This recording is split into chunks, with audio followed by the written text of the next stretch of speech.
আমন্ত্রণ দীপ্ত সংবাদে, সাথে আছে আমি তারান্নুম জ্যোতি। শুরুতেই জানাবো নিটল টাটা সংবাদ শিরোনাম। রাষ্ট্রপতির নির্দেশে জাতীয় সংসদ বিলুপ্ত, খালেদা জিয়ার মুক্তি, বিএনপির সমাবেশকাল। অন্তর্বর্তী সরকারের রূপরেখা নিয়ে বঙ্গভবনে বৈঠক চলছে, আছে সমন্বয়ক ও 3 বাহিনী প্রধান।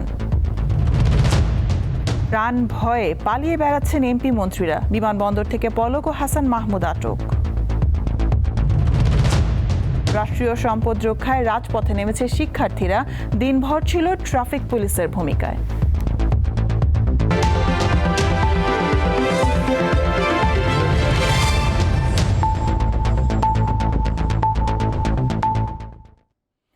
দ্বাদশ জাতীয় সংসদ বিলুপ্ত ঘোষণা করেছেন রাষ্ট্রপতি মোহাম্মদ শাহাবুদ্দিন। রাষ্ট্রপতির কার্যালয় থেকে প্রেস বিজ্ঞপ্তিতে এই তথ্য জানানো হয়। দুপুরে বঙ্গভবনে 3 বাহিনীর প্রধান, বিভিন্ন রাজনৈতিক দলের নেতা, সুশীল সমাজের প্রতিনিধি ও বৈষম্য বিরোধী ছাত্র আন্দোলনের নেতাদের সাথে বৈঠকের প্রেক্ষিতেই রাষ্ট্রপতি সংসদ ভেঙে দেন। রাষ্ট্রপতির উপপ্রেস সচিব শিপলু জামানের সই করা বিজ্ঞপ্তিতে আরও বলা হয়, বিএনপির চেয়ারপারসন বেগম খালেদা জিয়াকে একই সঙ্গে মুক্তিও দেয়া হয়েছে। বিজ্ঞপ্তিতে উল্লেখ করা হয়, 1 জুলাই থেকে 5 আগস্ট পর্যন্ত বৈষম্য বিরোধী আন্দোলন ও বিভিন্ন মামলায় আটককৃতদের মুক্তি দেয়া শুরু হয়েছে। এরই মধ্যে অনেকেই মুক্তিও পেয়েছেন। সরকার পতনের 1 দফা দাবির প্রেক্ষিতে সোমবার প্রধানমন্ত্রীর পদ থেকে পদত্যাগ করে দেশ ছাড়েন শেখ হাসিনা। এরপর অন্তর্বর্তীকালীন সরকার গঠনের উদ্যোগ নেন রাষ্ট্রপতি মোহাম্মদ শাহাবুদ্দিন।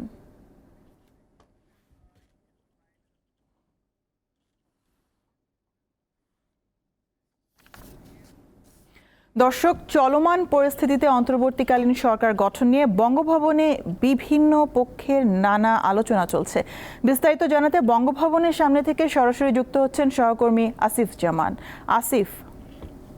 আসিফ, বঙ্গভবনে আলোচনার কি খবর এখন আছে আপনার কাছে? অন্তর্বর্তী সরকার গঠন নিয়ে কোনো তথ্য কি জানতে পেরেছেন?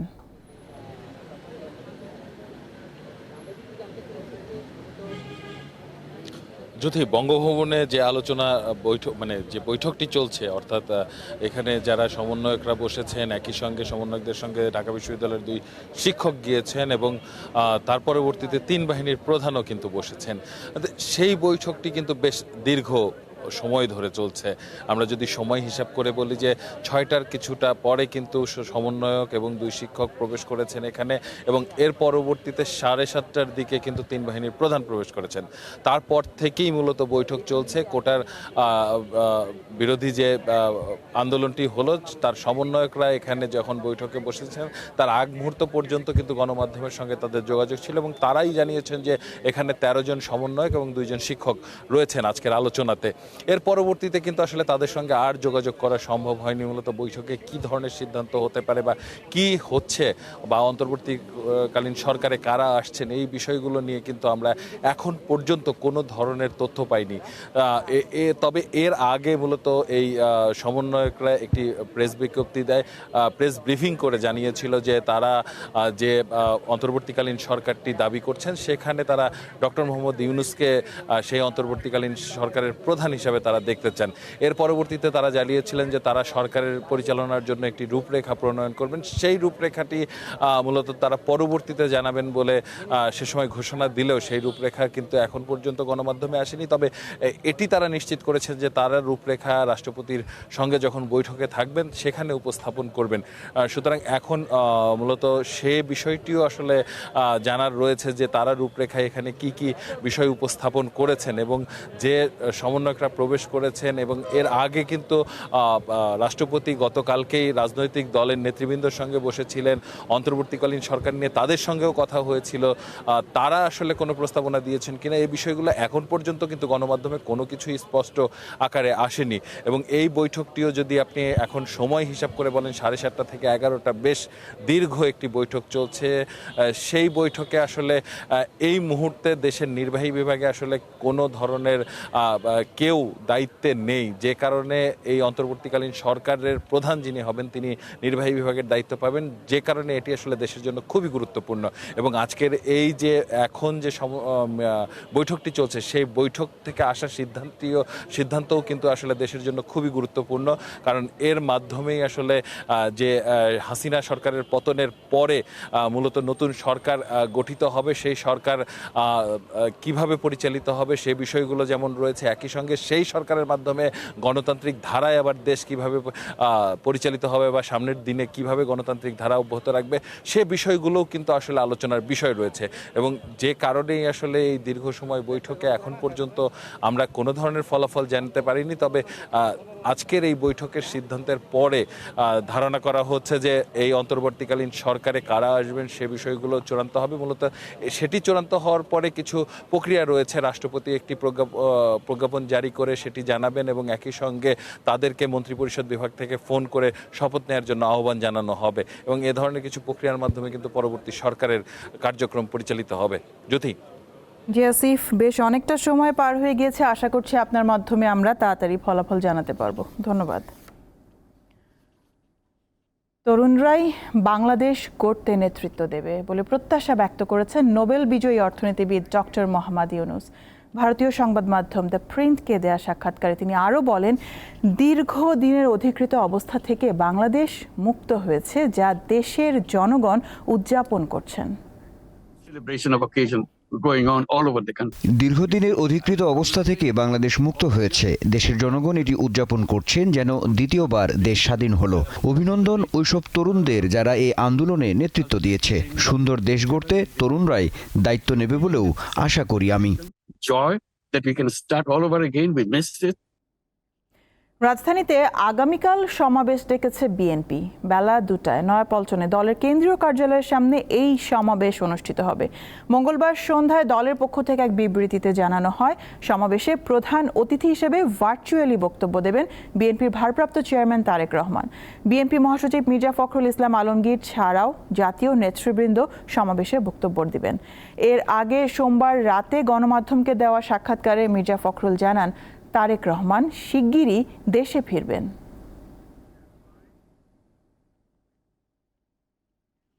কোটা আন্দোলন ঘিরে হওয়া মামলায় বিএনপি, জামায়াত, গণ অধিকার পরিষদ, বাংলাদেশ জাতীয় পার্টি সহ বিভিন্ন দলের শতাধিক নেতা জামিনে মুক্তি পেয়েছেন।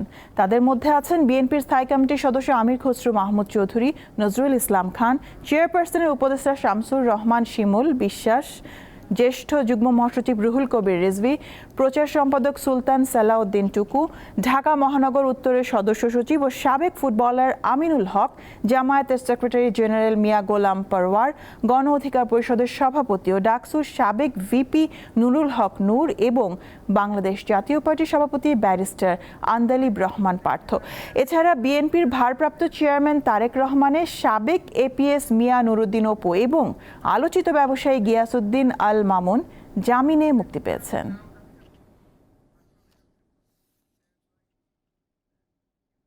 এক অবিস্মরণীয় গণ অভ্যুত্থানে হাসিনা সরকারের পতনের পর এখন তুমুল আলোচনায় তার সরকারের মন্ত্রী এমপিরা কে কোথায় আছেন। অনেকেই বিদেশে পাড়ি জমিয়েছেন, আর যারা দেশ ত্যাগ করতে পারেনি তাদের অনেকেই দিয়েছেন গা ঢাকা, আবার কেউ কেউ প্রাণ ভয়ে পালিয়ে বেড়াচ্ছেন। অভিনব নজিরবিহীন অবিস্মরণীয় ছাত্র জনতার এক অভ্যুত্থানে পতন ঘটল শেখ হাসিনা সরকারের। এখন আলোচনায় পতন হওয়া সরকারের প্রভাবশালী মন্ত্রী এমপিরা কোথায় আছেন।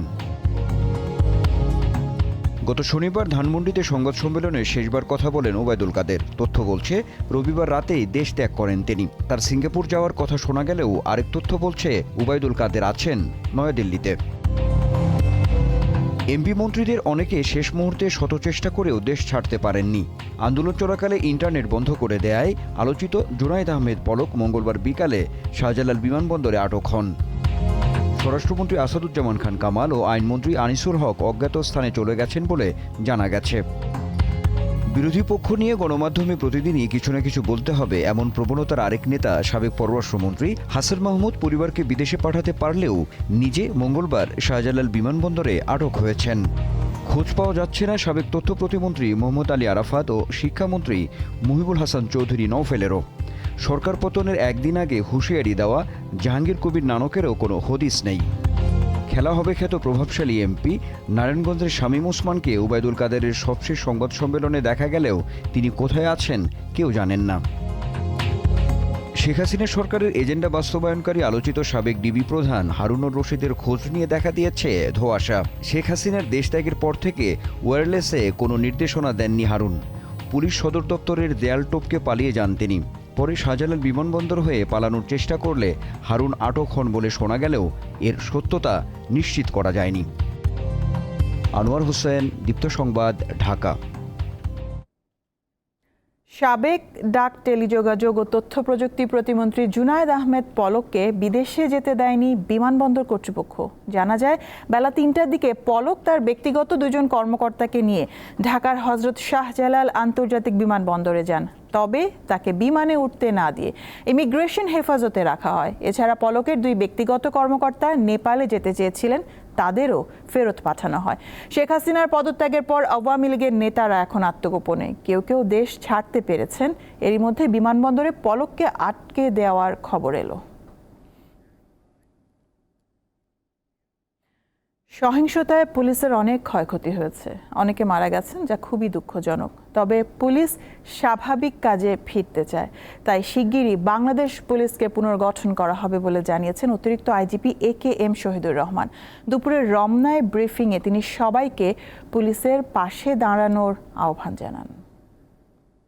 এই পরিস্থিতিকে সামলে আমরা আমাদের বাংলাদেশ পুলিশকে যাতে আবার জনগণের কাছাকাছি নিয়ে যেতে পারি, তাদের যাতে যে দায়িত্ব, সেই দায়িত্ব যাতে পালন করতে পারে, সেজন্য আমরা এদেরকে সবাইকে সংগঠিত করার চেষ্টা করতেছি। তাদের মনোবলের উপরে একটা নেতিবাচক প্রভাব পড়েছে, সেইটি কাটিয়ে ওঠার চেষ্টা করতেছি। আমাদের যে আপনার আক্রান্ত যে থানা আছে, সেখানে আমরা জানতে পেরেছি এখনও কিছু ডেড বডি আছে যেগুলো উদ্ধার করা প্রয়োজন, এবং অনেক জায়গায় থানা ফাংশনাল নাই। তো এইগুলাকে আমরা খুব দ্রুততম সময় আমরা যাতে পুলিশের স্বাভাবিক কাজকর্মে ফিরে আসতে পারি, এই জন্য আমরা এই মুহূর্তে এখানে দেখতে পাচ্ছেন যে আমরা পুলিশের সার্ভিং অফিসার উপস্থিত হয়েছি নিজেদের বিবেকের তাড়নায়। শেখ হাসিনার পদত্যাগের পর বিভিন্ন জেলার আইনশৃঙ্খলা পরিস্থিতির অবনতি হয়। বিভিন্ন থানায় হামলার পাশাপাশি আওয়ামী লীগ নেতাকর্মীদের বাসা বাড়ি, ব্যবসা প্রতিষ্ঠান ভাঙচুর ও অগ্নিসংযোগ করে দুর্বৃত্তরা। এতে প্রাণহানির ঘটনাও ঘটেছে। লালমনিরহাট জেলা আওয়ামী লীগের যুগ্ম সম্পাদক সুমন খানের বাসা থেকে অজ্ঞাত ৬ জনের মরদেহ উদ্ধার করা হয়েছে। সোমবার রাত ৩:৩০টার দিকে ফায়ার সার্ভিসের একটি দল বাসার ৪ তলার একটি কক্ষ থেকে মরদেহগুলো উদ্ধার করে। সম্পূর্ণ পুড়ে যাওয়ায় মরদেহের পরিচয় শনাক্ত করা সম্ভব হয়নি। বিজয় মিছিল থেকে যশোর জেলা আওয়ামী লীগের সাধারণ সম্পাদক শাহিন চাকলাদারের মালিকানাধীন ১৪ তলা হোটেল ভবনে হামলা ও আগুনে অন্তত ২১ জন নিহত হয়েছে। আহতের সংখ্যা শতাধিক। নাটোর ২ আসনের সংসদ সদস্য শরীফুল ইসলাম শিমুলের পুড়ে যাওয়া বাসভবন থেকে ৪টি মরদেহ উদ্ধার করা হয়েছে। মঙ্গলবার সকালে স্থানীয়রা পুড়ে যাওয়া বাসভবন দেখতে ভেতরে গেলে ৩য় তলায় ২টি অর্ধদগ্ধ মরদেহ দেখতে পায়। আরেকটি কক্ষে মানুষের কঙ্কাল সদৃশ ২টি মৃতদেহ পাওয়া যায়। চুয়াডাঙ্গা শহরের হাসপাতাল সড়কে যুবলীগ নেতা আরিফিন আলম রঞ্জুর বাড়িতে আগুন ধরিয়ে দেয় বিক্ষুব্ধ জনতা। এতে ৪ যুবক নিহত হন, তাদের পরিচয় নিশ্চিত হওয়া যায়নি। সহিংসতা ও অগ্নিসংযোগে সাতক্ষীরায় ৫ জনের মৃত্যুর খবর পাওয়া গেছে। সন্ধ্যা ৬টার দিকে বিক্ষুব্ধ জনতা সাতক্ষীরা কারা ফটক ভেঙে সব আসামিদের বের করে দেয়। এছাড়া ধর্মীয় ও সংখ্যালঘুদের মন্দির ও ব্যবসা প্রতিষ্ঠানে হামলার ঘটনা ঘটেছে। এসব হামলায় কয়েকটি জায়গায় মোট ৫ জন নিহত হন। তবে মঙ্গলবার সকালে নারায়ণগঞ্জে ধর্মীয় সংখ্যালঘুদের মন্দিরে ইসলামী শাসনতন্ত্র বাংলাদেশ ও অঙ্গ সংগঠনের নেতৃবৃন্দকে পাহারা দিতে দেখা গেছে। নারায়ণগঞ্জের কোথাও আইন শৃঙ্খলা বাহিনীর সদস্যদের দেখা যায়নি। তৌসিয়া ইসলাম, দীপ্ত, বার্তাকক্ষ। পুলিশ সদস্য ও পুলিশের স্থাপনায় আক্রমণ না চালাতে সবার প্রতি অনুরোধ জানিয়েছেন পুলিশের মহাপরিদর্শক চৌধুরী আবদুল্লাহ আল মামুন। এক ভিডিও বার্তায় এই অনুরোধ করেন তিনি। সম্মানিত রাজনৈতিক নেতৃবৃন্দ ও বৈষম্য বিরোধী ছাত্র সংগঠনের সম্মানিত নেতৃবৃন্দকে পুলিশের সদস্য ও পুলিশের স্থাপনাসমূহে যাতে আক্রমণের ঘটনা সংগঠিত না হয় সেজন্য সকলকে আহ্বান জানানোর জন্য বিনীত অনুরোধ করছি। সেই সাথে পুলিশের স্থাপনাসমূহের নিরাপত্তা ও পুলিশের নিরাপত্তা নিশ্চিতকল্পে দেশপ্রেমিক সেনাবাহিনী আমাদের অহর্নিশ সহযোগিতা করে যাচ্ছেন। বাংলাদেশ পুলিশের সদস্যবৃন্দের উত্থাপিত বিভিন্ন সমস্যা এবং দাবির যৌক্তিক সমাধানকল্পে সর্বোচ্চ প্রচেষ্টা গ্রহণ করা হবে। রক্তে ভেজা এক বিজয়, যা ছিনিয়ে আনতে প্রাণ দিয়েছেন অসংখ্য মেধাবী তরুণ। হাজারো গুলি, হত্যা, হামলা, মামলা, গ্রেফতার, tear gas, rubber bullet, Chharra গুলি এবং সাউন্ড গ্রেনেড কিছুই দাবাতে পারেনি লাখো ছাত্র জনতাকে। জুলাইয়ের প্রথম সপ্তাহে শুরু হওয়া শিক্ষার্থীদের শান্তিপূর্ণ আন্দোলনে প্রথম আঘাত আসে 15 জুলাই। এরপর ক্ষোভে ফেটে পড়ে পুরো দেশ। সফল এই আন্দোলনে বড় ধরনের বাকবদল ঘটে। 16 জুলাই রংপুর বেগম রোকেয়া বিশ্ববিদ্যালয়ের শিক্ষার্থী আবু সাইদকে হত্যার ঘটনায় বন্দুকের দিকে 2 হাত প্রসারিত করে বুক পেতে দিয়ে বীরের মতো প্রতিবাদ করেছিলেন আবু সাইদ। এই দৃশ্য দেশ বিদেশে ছড়িয়ে পড়লে কেউই বিষয়টি মেনে নিতে পারেননি। সেদিনই আবু সাইদের সঙ্গে আরও 5 জন হত্যার শিকার হয়। এরপর ছাত্রছাত্রীদের আন্দোলন রূপ নেয় জনমানুষের আন্দোলনে। 18 জুলাই সারা দেশে কমপ্লিট শাটডাউন কর্মসূচির ডাক দিলে রাজধানীর বাড্ডা ও উত্তরায় সংঘাতে বেশ কয়েকজন শিক্ষার্থী নিহত হন। আবু সাইদের মতো বাংলাদেশ ইউনিভার্সিটি অব প্রফেশনালসের ছাত্র মীর মাহফুজুর রহমান মুগ্ধর মৃত্যু সবাইকে কাঁদিয়েছে। ঢাকার উত্তরায় আন্দোলনকারীদের পানি পান করাতে গিয়ে মাথায় গুলিবিদ্ধ হয়ে মৃত্যুর কোলে ঢলে পড়েন তিনি।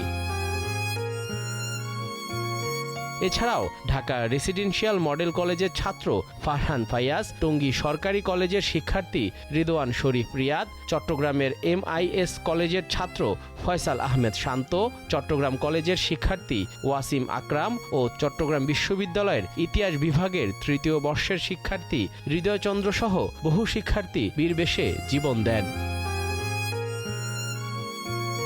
আন্দোলনকারীদের দুর্বার সাহস আর দেশপ্রেমে ভর করে শিক্ষার্থীদের আন্দোলনে সম্পৃক্ত হন সমাজের সকল শ্রেণী পেশার মানুষ।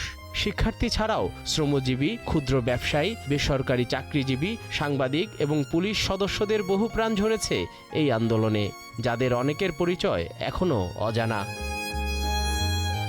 জহুর মোহসান, দীপ্ত সংবাদ, ঢাকা। কোটা সংস্কার আন্দোলন থেকেই পতন হয় শেখ হাসিনা সরকারের। দ্বিতীয় দফায় এই আন্দোলন শুরু হয় গত 1 জুলাই। অহিংস এই আন্দোলন সহিংসতায় রূপ নেয়। প্রাণ যায় ছাত্র, আইনশৃঙ্খলা রক্ষাকারী বাহিনী সহ নিরস্ত্র সাধারণ মানুষের। এতে আরও ফুঁসে ওঠে ছাত্র জনতা। অবশেষে সাধারণ মানুষের দাবির মুখে পদত্যাগ করেন শেখ হাসিনা। সরকারি চাকরিতে নিয়োগের ক্ষেত্রে কোটা সংস্কারের দাবিতে দ্বিতীয় দফায় আন্দোলন শুরু হয় 6 জুন। ঢাকা বিশ্ববিদ্যালয়ে বিক্ষোভ সমাবেশ থেকে 30 জুন পর্যন্ত সময় বেঁধে দেয় ছাত্ররা। এরপর 1 জুলাই থেকে 5 জুলাই পর্যন্ত সরকারি ও বেসরকারি বিশ্ববিদ্যালয়ের শিক্ষার্থীরা মিলে গড়ে তোলে সর্বাত্মক আন্দোলন। ক্লাস পরীক্ষা বর্জন করে সড়ক মহাসড়ক অবরোধ করেন তারা। বাংলা ব্লকেট নাম দিয়ে অবরোধের ডাক দেন ছাত্ররা। 65 সদস্যের সমন্বয়ক দল নিয়ে গড়ে তোলেন বৈষম্য বিরোধী ছাত্র আন্দোলন। গত 14 জুলাই চীন থেকে ফিরে সংবাদ সম্মেলনে সাবেক প্রধানমন্ত্রী শেখ হাসিনা এক প্রশ্নের উত্তরে বলেন, আদালতে বিষয়টির সমাধান হবে। যতক্ষণ পর্যন্ত আদালত থেকে সমাধান না আসবে ততক্ষণ আমাদের এখানে কোনো কিছু করার থাকে না। একই দিন রাষ্ট্রপতির কাছেও স্মারকলিপি দেন শিক্ষার্থীরা। শেখ হাসিনার বক্তব্যের বিরোধিতা করে আন্দোলন আরও জোরদার হয়। 15 জুলাই থেকে ছাত্রদের সাথে রাস্তায় নেমে আসেন আরও অনেক মানুষ। সহিংসতায় রূপ নেয় আন্দোলন। ছাত্রলীগের কর্মী আর আইনশৃঙ্খলা রক্ষাকারী বাহিনীর সাথে দফায় দফায় ধাওয়া পাল্টা ধাওয়া চলে। 16 জুলাই রংপুরে বেগম রোকেয়া বিশ্ববিদ্যালয়ের ছাত্র আবু সাইদ গুলিতে নিহত হন। 19 জুলাই পর্যন্ত ব্যাপক সহিংসতার পর দেশ জুড়ে কারফিউ দিয়ে সেনা মোতায়েন করা হয়। 21 জুলাই সরকারি চাকরিতে নিয়োগের ক্ষেত্রে কোটা পুনর্বহাল সংক্রান্ত হাইকোর্টের রায় সামগ্রিকভাবে বাতিল করে দেশের সর্বোচ্চ আদালত রায় প্রদান করেন। হাইকোর্ট ডিভিশনের রায়টিকে বাতিল ঘোষণা করা হয়েছে। এই রায় প্রত্যাখ্যান করে ছাত্র হত্যার বিচার দাবিতে 4 দফা দাবি পূরণে 48 ঘন্টা সময় বেঁধে দেন ছাত্ররা। এরই মধ্যে সমন্বয়কদের আটক করে কয়েক দফায় ইন্টারনেট বন্ধ করা হয়। 21 জুলাই পর্যন্ত মার্চ ফর জাস্টিস নাম দিয়ে চলে আন্দোলন। 1 আগস্ট সমন্বয়কদের ছেড়ে দিয়ে জামাত শিবিরকে নিষিদ্ধ করে প্রজ্ঞাপন জারি করা হয়। 3 আগস্ট থেকে শুরু হয় 1 দফা দাবি শেখ হাসিনার পদত্যাগ। 4 আগস্ট লং মার্চের ঘোষণা দেয়া হয়, নামে জনতার ঢল। অবশেষে সেই 5 আগস্ট ছাত্র জনতা একত্রিত হয় শহীদ মিনারে। কারফিউ ভেঙে এগিয়ে যায় গণভবনের দিকে। প্রবল চাপের মুখে পদত্যাগ করে দেশ ছাড়েন শেখ হাসিনা। লাবণী গুহ, দীপ্ত সংবাদ, ঢাকা। সরকার পতনের 1 দফা আন্দোলনে বিজয়ের পর গণভবন ও সংসদ ভবনে ব্যাপক ভাঙচুর ও লুটপাট হয়।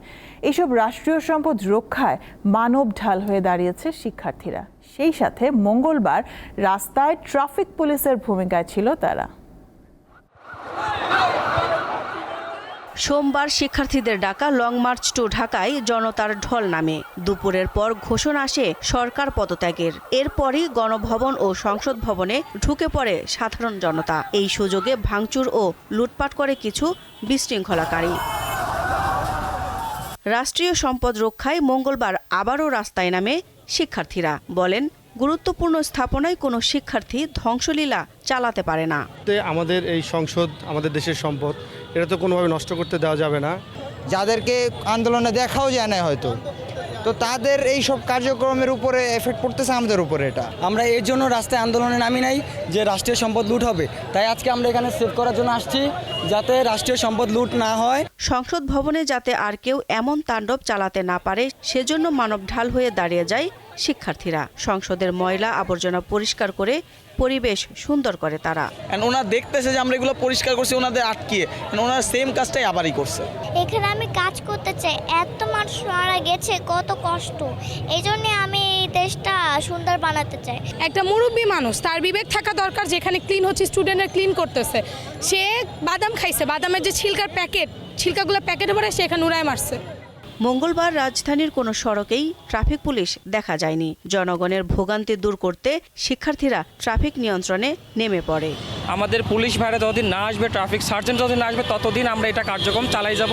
জরুরি ভিত্তিক যেসব গাড়িগুলো আছে সেগুলোকে ফার্স্ট প্রায়োরিটি দিচ্ছি। সুন্দরভাবে মেনটেন হচ্ছে। আসলে আমাদের দেশে একটু সুন্দরভাবে মেনটেন করা হয়তো আমি জন্মের পরে দেখি নাই। সাধারণ মানুষের চাওয়া এত প্রাণহানি, সহিংসতার পর শান্ত হোক বাংলাদেশ, ভালো থাকুক দেশের মানুষ। দিলশাদানি, দীপ্ত সংবাদ, ঢাকা। ভারতে থাকা শেখ হাসিনাকে ইন্টারপোলের মাধ্যমে গ্রেপ্তার করে বাংলাদেশে পাঠাতে ভারতের প্রতি আহ্বান জানিয়েছেন সাবেক প্রধান বিচারপতি এস.কে. সিনহা। দুর্নীতির মামলায় 11 বছরের সাজাপ্রাপ্ত সিনহা এখন কানাডায় আছেন। মঙ্গলবার টাইম টেলিভিশনকে দেয়া এক সাক্ষাৎকারে এই মন্তব্য করেন তিনি। শেখ হাসিনা বর্তমানে দিল্লিতে অবস্থান করছে।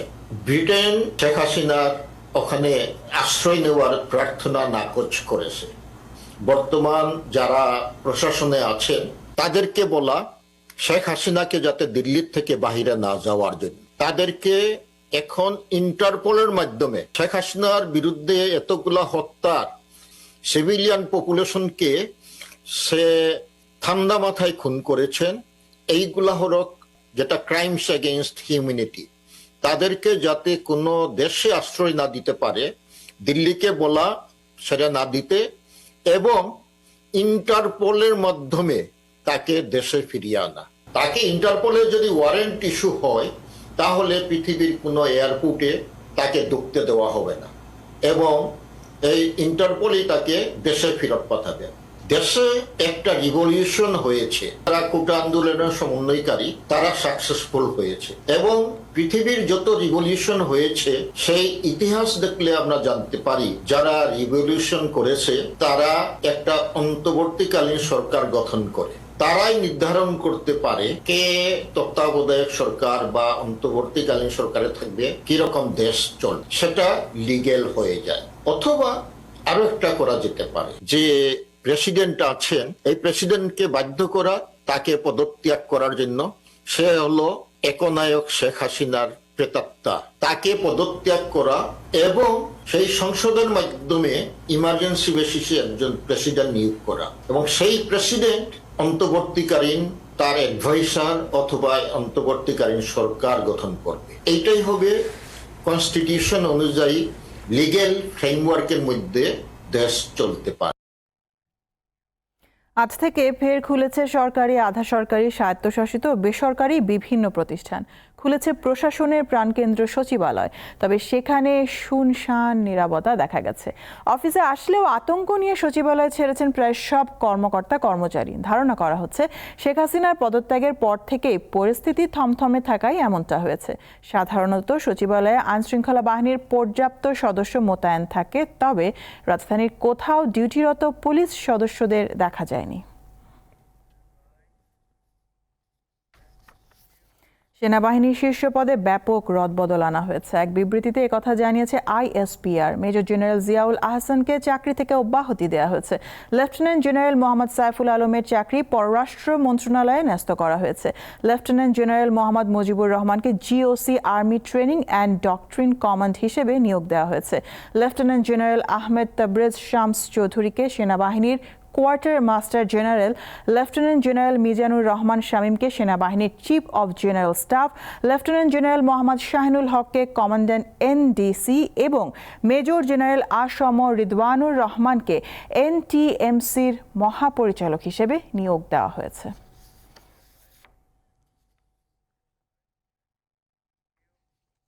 দেশ ছাড়ার পর এখনও ভারতেই অবস্থান করছেন শেখ হাসিনা। তাই গন্তব্য নিশ্চিত হওয়ার আগ পর্যন্ত শেখ হাসিনা ভারতেই অবস্থানের সুযোগ পাবেন।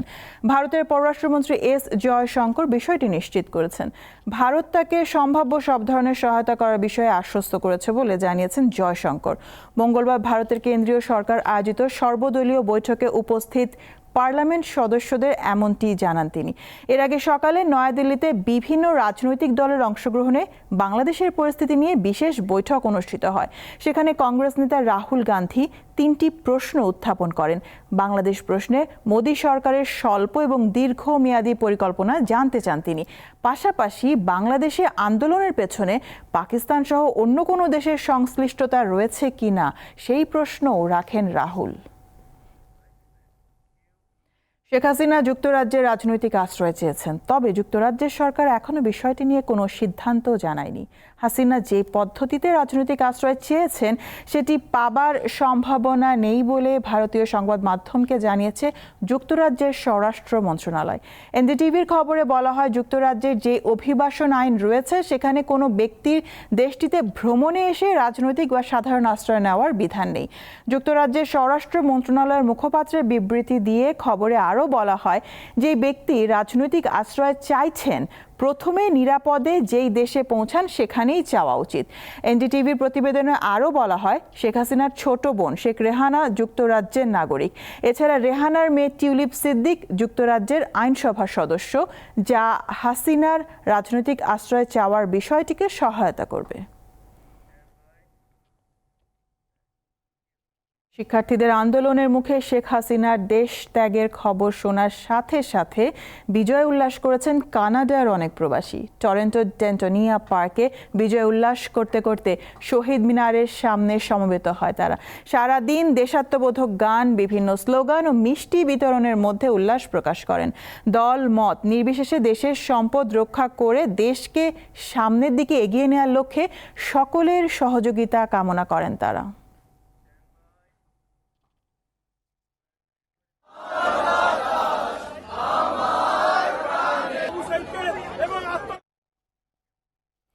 চলতি বছর অক্টোবরে বাংলাদেশের মাটিতে নারী টি-20 বিশ্বকাপ অনুষ্ঠিত হওয়ার কথা রয়েছে। তবে বাংলাদেশের চলমান পরিস্থিতির কারণে ভেন্যু পরিবর্তনের বিষয়টিও বিবেচনা করছে international cricket council ICC. Cricket ভিত্তিক ওয়েবসাইট ক্রিক ইনফোর প্রতিবেদনে বলা হয়, পরিস্থিতি স্বাভাবিক না হলে বাধ্য হয়েই বিশ্বকাপের ভেন্যু পাল্টাতে হবে। সেক্ষেত্রে বিকল্প দেশগুলোর তালিকায় রয়েছে আরব আমিরাত, ভারত ও শ্রীলঙ্কা। মেয়েদের টি-20 বিশ্বকাপ 3 থেকে 20 অক্টোবর পর্যন্ত ঢাকা ও সিলেটে অনুষ্ঠিত হওয়ার কথা রয়েছে।